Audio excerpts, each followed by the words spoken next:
Olá a todos, eu me chamo Claudinei Lobato, sou fisioterapeuta e este é o pitch de conclusão da pós em fisioterapia cardiorrespiratória da Faculdade Descomplica.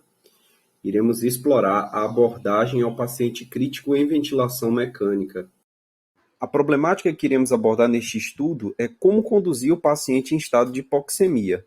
Podemos conceituar a hipoxemia como uma baixa concentração de oxigênio no sangue, ou seja, quando a saturação de oxigênio, aquela medida lá no oxímetro de pulso, fica abaixo do valor de 90%.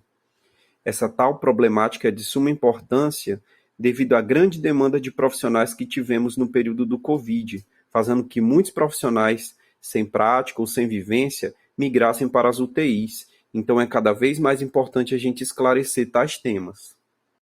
Inicialmente, a boa avaliação do paciente deve ser feita com a monitorização, verificar se a curva do oxímetro está ok, se o oxímetro está bem posicionado, e então nós vamos partir para a proposta, a solução de tal problemática que temos nesse estudo, que é o mnemônico AEPOD, ou protocolo AEPOD, que é uma forma simples, prática e direta de resolver a hipoxemia do paciente, identificar e procurar tais soluções.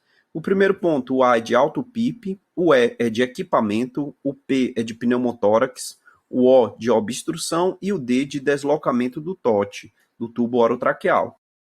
Autopip pode ser definido como um fenômeno ou um evento em que ocorre aprisionamento de ar progressivo decorrente de uma inspiração incompleta antes do início do próximo ciclo. Como vocês podem observar no gráfico, a linha de fluxo ela não retorna para a base antes do início do próximo ciclo.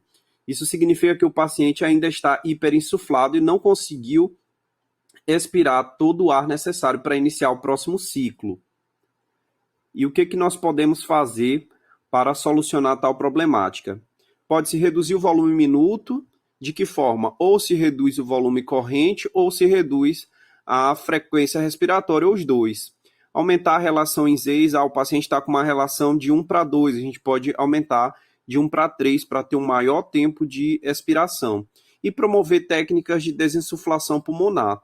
Sempre ter atenção a pacientes com asma, ou DPOC, porque eles são retentores crônicos. A letra E do nosso mnemônico é equipamento. Primeiramente, desconectar o paciente do ventilador para realizar os testes de verificação do aparelho. A maioria das marcas de ventilador mecânico realizam esse teste antes de conectar o paciente, mas pode ter apresentado falha durante o uso e isso está causando essa hipoxemia. Então, desconectar o paciente, ventilar ele com um ambu, certo? Que é uma bolsa válvula máscara.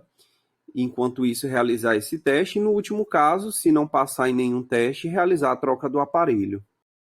A letra P é de pneumotórax, que pode ser definido como presença de ar entre as duas camadas da pleura, o que vai levar a um colapso parcial do pulmão. A gente pode identificar através de um raio-x de tórax, em que a gente vai observar um desvio contralateral das estruturas mediastinais e a ausência de trama vascular. O que pode ser feito para solucionar? Uma punção de alívio ou uma drenagem torácica. Após ser identificado, solicitar ao médico a realização de tal procedimento. Próximo item, a letra O, é de obstrução. Nós vamos avaliar a possibilidade de obstrução desse tubo. Ele pode estar um tubo acotovelado, e o que nós vamos fazer? O reposicionamento ou a troca do tubo, solicitar ao médico a troca do tubo, porque é um ato médico a intubação. O próximo é o tubo obstruído. No caso aqui da imagem, ele está obstruído por rolha, uma secreção rolhosa, espessa, e a conduta seria a aspiração dessa rolha e otimizar a umidificação dessa via aérea artificial. Ou um tubo comprimido, ele pode ser comprimido por mordedura do paciente. O paciente não está bem sedado, morde bastante o tubo, e aí o que a gente pode fazer é usar um protetor bucal ou uma cânula de Guedel. Deslocamento de TOT é um item muito importante. O paciente pode ter mobilizado o TOT, alterado o trajeto durante a troca de decúbito ou durante o banho no leito. A gente vai verificar o quê? Verificar a pressão de cuff, verificar as fixações, se o tubo está bem fixado, verificar se o volume corrente expirado é diferente do inspirado, avaliar o posicionamento do TOT pelo raio-x. O TOT tem que estar 1 centímetro acima da carina. No raio-x de exemplo que nós temos aqui, ele está seletivo para a direita. Então, caso todo o protocolo que nós fizemos estiver ok, então temos que pedir uma gasometria, porque pode ser realmente o paciente está em estado de hipoxemia, e aí nós iremos incrementar uma maior fração inspirada de oxigênio.